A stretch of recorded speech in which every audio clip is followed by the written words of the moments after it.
Given the world economy today, it shouldn't be surprising to hear that most of the countries in the world are not doing so well. But did you know that most poor nations have a lot of gorgeous single women too? And these women are very likely to stay single for the rest of their lives because there aren't simply enough men in their countries for them to settle down with. Unless some foreign tourist comes to sweep them off their feet, these beautiful women will remain stuck alone forever. Let's look at 15 of the poorest countries with countless single women. Number 15. Latvia. Not only does Latvia have a very high ratio of single females, but they also have some of the tallest women in the world.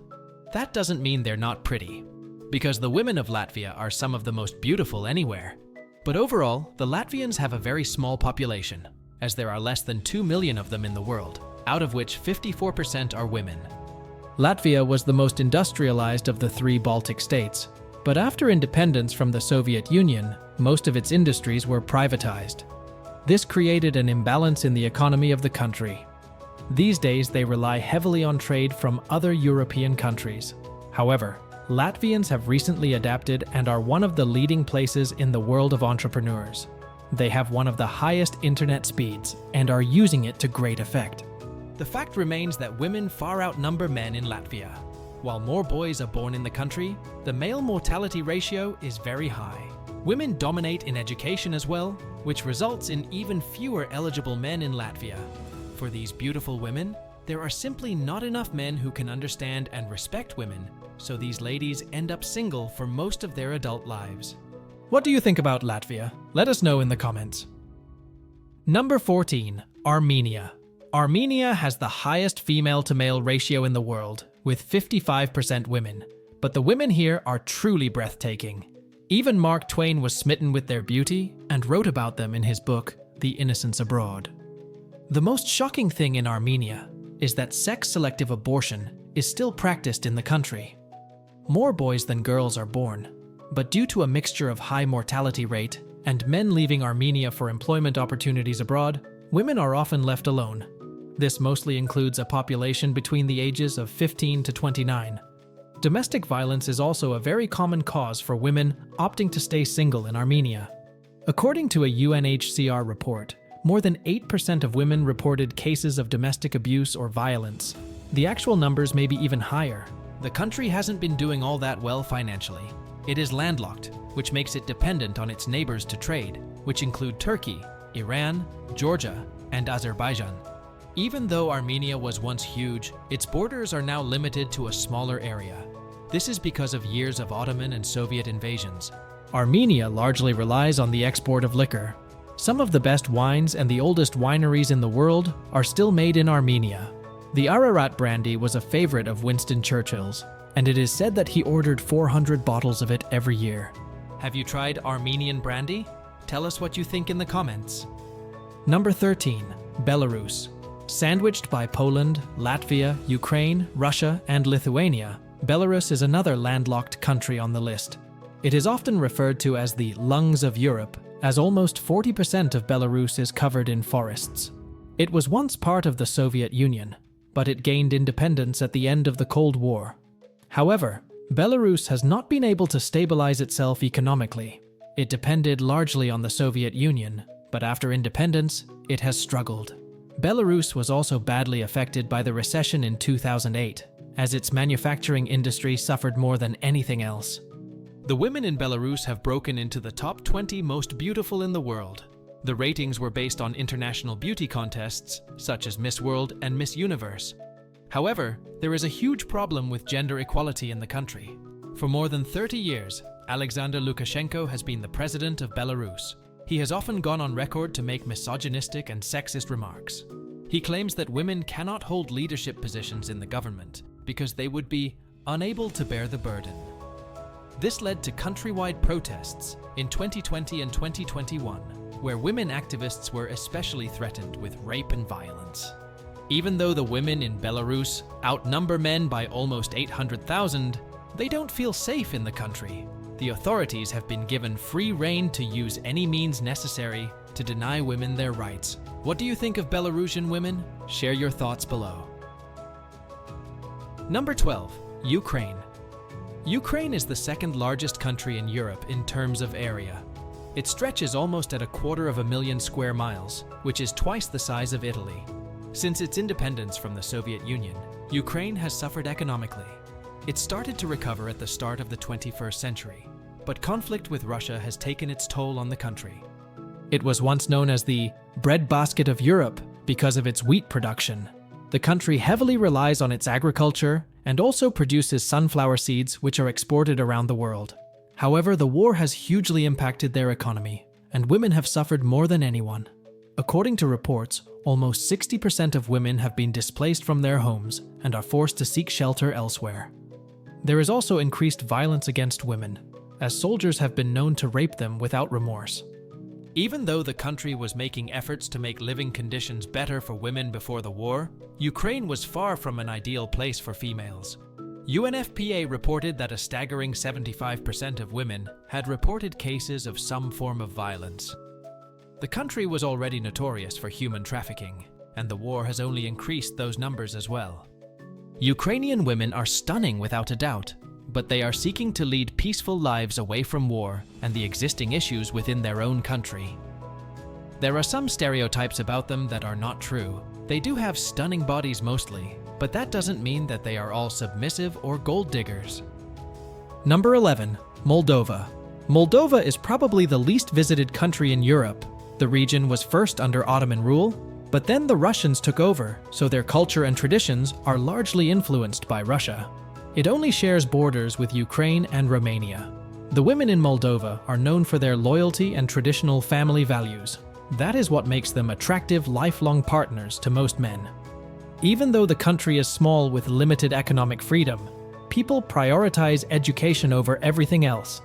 There are 90 men for every 100 women in Moldova. This is because of high mortality rates and because men sometimes choose to go abroad for job opportunities. However, women are more educated than men, but they earn far less. The country is still dominated by patriarchy. Even though Moldova has a female president, people still perceive women to be inferior in society, and even women themselves sometimes do not have the confidence or self-esteem to speak up for their rights. Moldova serves as a refuge for Ukrainians fleeing from the war with Russia. A lot of the people from Ukraine don't want to be too far away from their homes, so they have found shelter in Moldova. The country's economy isn't great enough to support the refugees, so the Czech Republic supports them in taking care of the Ukrainians as well as Moldovan citizens. Number 10. Montenegro. Montenegro is a Balkan country by the Adriatic Sea. Throughout its history, it has hosted all different kinds of cultures from around the world. That is why it has a very rich and diverse heritage. There are Venetian walls, Roman mosaics, churches, monasteries, mosques, and even the more recent socialist-style buildings. The people in Montenegro are generally warm, and this includes the women as well. The ladies have beautiful striking eyes and hourglass figures. To top it off, they are usually great cooks, and they hold traditional values in high regard. Even though the total population of the country is just over 500,000, and most of it is dominated by women, it isn't easy for women in Montenegro to stand equal to men. Selective abortion is still practiced here because families would rather have a son than a daughter. For younger women, living under such conditions is not acceptable at all. They would prefer to stay single than marry a man who would force them to bear sons and be unfaithful to them. Today, Montenegro is a haven for remote workers. It is easy to obtain a digital nomad visa, the cost of living is very low, and the internet connectivity is reliable. And to top it all off, it is a beautiful place to live in. Despite being a popular destination for visitors, Montenegro has a very poor economy. The country mostly relies on agriculture, and even though they are on the Adriatic Sea, fishing is not a viable option. Employment is low in the country itself, and the locals don't have many opportunities to earn a living. Would you move to Montenegro? Tell us what you think in the comments. Number 9. Nepal. Nepal is one of the most beautiful countries in the world. It is famous for its mountains, colorful culture, and delicious food. Even though it is one of the most popular tourist destinations in the world, the country is still poor compared to its gigantic neighbors, India and China. It heavily relies on aid from its neighbors, as Nepal has next to no industry except for tourism. It has some of the highest peaks in the world, including Mount Everest, Mount Kanchenjunga, and Makalu. These mountains are more than 8,000 meters high and are the reason why so many climbers are attracted to Nepal. The people mostly follow Hinduism and Buddhism in the region. Gautama Buddha was said to be born in a village known as Lumbini. The Maya Devi temple was constructed on the spot where Buddha was born, and millions of people visit it every year. Due to their religious roots, the Nepalese women are largely conservative, but they are great homemakers and loyal partners. Many of these women are often left alone in the country when husbands, brothers, and sons have to go abroad for employment opportunities. Domestic violence is another issue in Nepal, as women are considered to be inferior to men. Some of these cases also arise from disputes with dowries.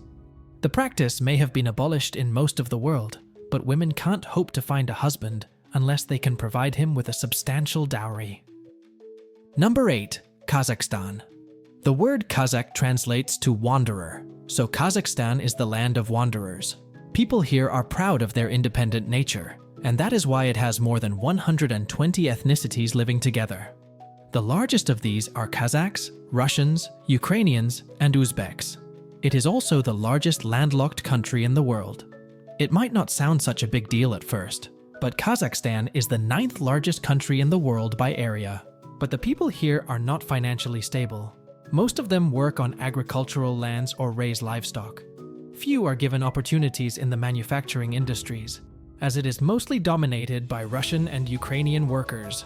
The blend of European and Asian features makes the women in Kazakhstan stand out globally. They have strong traditional values, but they are also self-reliant and independent. This makes them ideal partners for most men. However, it is difficult for the women to settle down because they often have to pay the dowry. In exchange, the groom also has to pay the bride price. People here can't afford it in most cases, and this has led to an increasing number of single women. In modern Kazakhstan, you'll find a fascinating mix. Women pursuing high-powered careers in the cities, while others maintain centuries-old traditions in the vast steppes. Many young Kazakh women find themselves caught between these two worlds, trying to balance their desire for independence with the weight of cultural expectations. The most interesting thing about Kazakhstan's dating scene is how technology is changing traditional matchmaking. While older generations still prefer arranged marriages through family networks, younger women are turning to dating apps, but with a uniquely Kazakh twist. They often include their family background and tribal affiliations in their profiles, showing how traditional values persist even in the digital age. Number 7. El Salvador. El Salvador is the smallest country in Central America, but it is also the most densely populated. Most of the people live in the countryside. The government offers free education for children up to 9th grade, but people can't even afford to pay for supplies and transportation. The economy heavily relies on exports of agricultural products such as coffee, sugar, corn, rice, and shrimp. But that still doesn't provide enough for the people. That's why almost 3 million people live and work in the United States. Most of the locals trace their ancestry back to Indians and Spanish, so the women in El Salvador have olive skin and dark hair like most women in Central and South America. But they have fuller figures and are passionate and adventurous. But high rates of gang-related crimes in the country have confined women to more traditional roles. They are often forced to be girlfriends of gang members, and there have even been cases of sexual violence against women. Even after all the social issues the ladies in El Salvador face, they are still some of the most loyal and loving in the world. They strongly believe in family values and would stand by their men through thick and thin.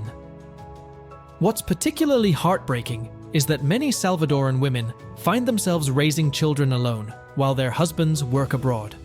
These temporary widows, as they're sometimes called, manage households, run small businesses, and keep their communities together despite the challenging circumstances. Number 6. Kiribati. Kiribati comes in the division of islands that are collectively known as Micronesia. It has a total of 33 islands, which are divided into 3 island groups: the Gilbert Islands, the Phoenix Islands, and the Line Islands. Almost all of the islands in Kiribati are atolls. This makes it popular for swimming, scuba diving, and snorkeling activities. Even with countless beautiful beaches and colorful lagoons, Kiribati is one of the least visited countries in the world. The country is so remote that it has next to no opportunities for the locals. They rely on fishing and coconut farming mostly, and they use it to trade with countries like Australia, Japan, and Thailand.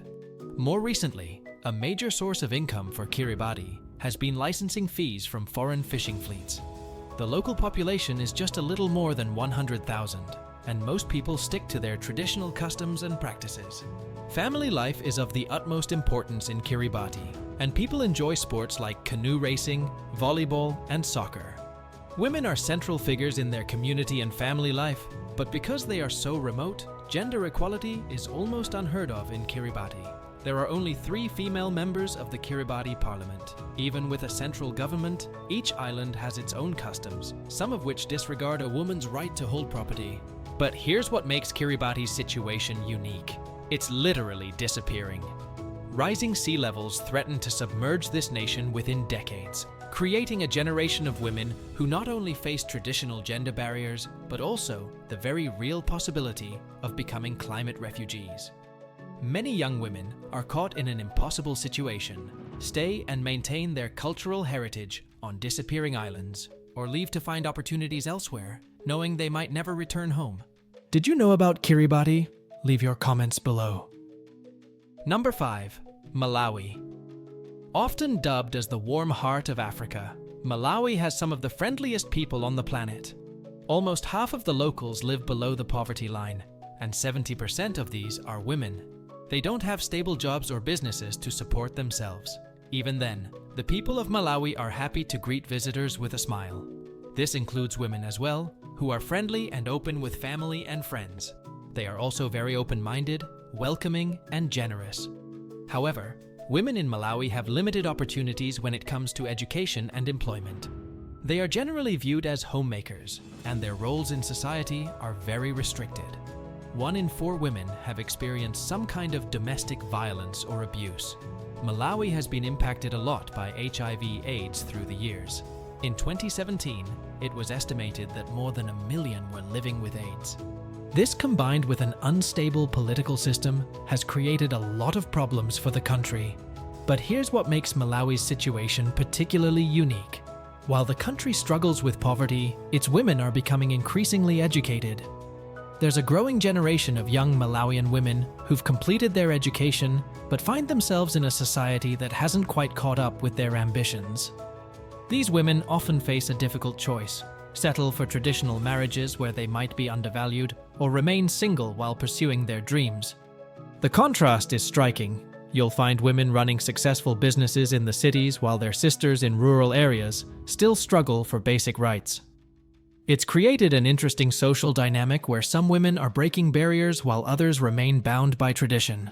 What do you think of this situation? Share your thoughts below. Number 4. Senegal. Senegal lies on the westernmost point of Africa towards the Atlantic Ocean. It may be one of the leading democracies in the region today, but European nations fought over the land for centuries during the colonial era. It was in a strategic location between the north and the south, and this was the reason why European traders prized it above any other land in Africa. Senegal was the center of the slave trade from the 15th to 19th century. After gaining independence from France, Senegal has become a model nation in the region, but the slave trade drove most of the men out of the region, leaving women to fend for themselves. Even these days, most men leave home in search of jobs out of the country, which is why there are only 97 men to 100 women in Senegal. The women here are reserved, but at the same time, they are confident as well. They take great pride in their culture and heritage. Issues in the past, such as child marriages and female genital mutilation, have caused women to speak up for their rights. They look for partners who can understand and respect them, but there aren't enough men like that in Senegal. Even though the country is way more developed than its neighbors, it still largely relies on agricultural exports. Before independence, peanuts were the only source of income for them, but since then, they have started exporting more cash crops. What's fascinating about Senegalese women is their entrepreneurial spirit. They've turned traditional crafts into successful businesses, particularly in textile and jewelry making. In the markets of Dakar, you'll find women running thriving enterprises, proving that they can be financially independent despite cultural constraints. Would you like to visit this place? Share your thoughts in the comments below. Number 3. Zimbabwe. While Zimbabwe may be struggling today, archaeologists believe that it was once a seat of great power in ancient times. The Great Zimbabwe ruins are remnants from before the Iron Age, and the sophisticated construction of the fortress hints at a powerful and advanced civilization. According to local legend, this was the capital of Queen Sheba. Even today, it is considered to be a paradise on Earth. The Mukuvisi woodlands in Harare and the Hwange National Park have miles of green fields that are open to the public. Like most of Africa, Zimbabwe struggles economically these days. Things were made worse during the COVID years, when most of the population fell into extreme poverty. Many lost their jobs, and businesses suffered tremendous losses. Political instability, bad harvests, and natural disasters have plagued the nation for years. The beauty standards in Zimbabwe are a little different from the world. They prefer women with large hips and pear-shaped bodies. However, the women are confident and value family life and traditions above all else. The problem they face is that they have to marry early or risk not getting married at all. Educated women above the age of 25 are often shunned by society, and they have to wait for someone to accept them or stay single for the rest of their lives. Number 2. Namibia. This is one of the least populated places on the planet, and it is largely due to its harsh landscape and severe climate. The Namib Desert is one of the oldest in the world, and it is estimated to be at least 55 million years old. The mining industry is a large part of the Namibian economy. They have some of the finest diamonds in the world, and also have mines of gold, uranium, and other precious minerals. Even then, most of the population of the country is poor. They have low standards of living, and education and job opportunities are uncommon because of high illiteracy rates, especially in the rural areas. Many indigenous tribes such as Himba have even survived to this day, and they have been unaffected by modernism in any way. They eat traditional food, practice their ancient religion, and the women wear skirts, leaving their upper body completely bare. Generally, the women in Namibia are considered to be the most beautiful in all of Africa. They are loyal, respectful, and protective of their partners. Even though there are not many visitors in the country, the women are friendly and open-minded. However, women in general have trust issues when it comes to settling down. They are afraid of abusive relationships and have usually seen bad marriages in the past. On top of that, of the total population of the country, 52% are women. This leaves them with limited options in Namibia and are more likely to go for foreign husbands. Number 1. Lesotho. Also known as the Kingdom in the Sky, Lesotho is a very unique country. It is landlocked, but instead of having several neighbors, it is completely surrounded by South Africa. The whole of Lesotho is located at an elevation of more than 1,000 meters from sea level, hence the nickname. Lesotho may be separate from South Africa, but it depends on them economically. The country itself has next to no resources except for water, so it has to ask its neighbor for help. Even the nationals of Lesotho often seek employment in South Africa. Not only does Lesotho have more women than men, but they are also more likely to be well educated. They are key figures in Lesotho society, as they do most of the work, especially in rural areas. Sadly, crimes against women are high in the region, and a huge chunk of the population believes that it's okay for a man to strike a woman. The gap in education between men and women, along with social issues in the country, has led more and more young women to remain single. Most of them have also seen a lot of unhappy married women, so they would rather be alone than end up with the wrong man. What makes Lesotho particularly unique is its blanket culture. Women here are known for their distinctive traditional blankets, which tell stories about their status and achievements. These blankets have become a symbol of female independence, with many women choosing to wear them as a statement of their self-sufficiency rather than seeking marriage at any cost. That's all that we have for you today. Don't forget to subscribe to our channel and click on the screen for more content like this. See you in the next one.